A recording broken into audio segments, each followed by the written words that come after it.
আসসালামু আলাইকুম সুপ্রিয় দর্শক শ্রোতা ভাই বোনেরা, কৃষি বাজার ফেসবুক পেজের পক্ষ থেকে সবাইকে আন্তরিক শুভেচ্ছা অভিনন্দন।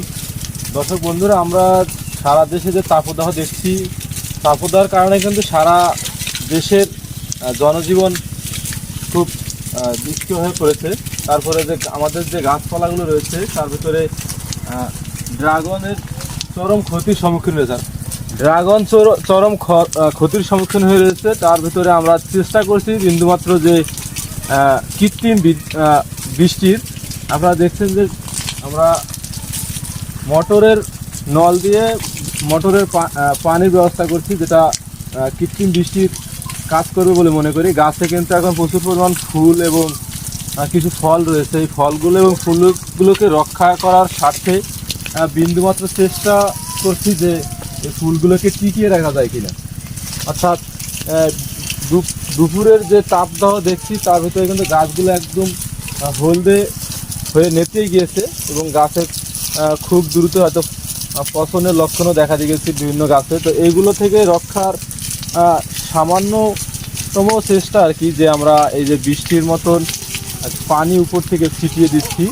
এই ঠান্ডা পানিটা বিকালের এই পরিবেশে যদি দিই তাহলে হয়তো মানে মনের একটা তৃপ্তি আসতেছে যে যদি এরকম বৃষ্টির মতো পানি দিই তাহলে হয়তো গাছগুলো একটু হলেও স্বস্তি ফিল করবে।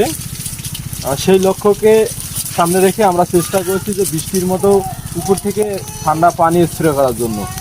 আপনারা যাদের এরকম বাসার নিকটে বাগান বা মোটরের ব্যবস্থা আছে তারা চেষ্টা করতে পারেন যে যাদের গাছে পর্যাপ্ত ফুল রয়েছে, হয়তো কাজে লাগতে পারে। আমরা গত বছর এই পদ্ধতিটা ট্রাই করেছিলাম, আমরা আশানুরূপ ফল পেয়েছিলাম যে এরম কঠোর তাপমাত্রা বা এই অধিক তাপমাত্রার ভেতরে এই ফুল এবং গাছকে সামান্যতম হলেও স্বস্তি দিয়েছে যে এভাবে উপর থেকে বৃষ্টির ন্যায় পানি স্প্রে করলে।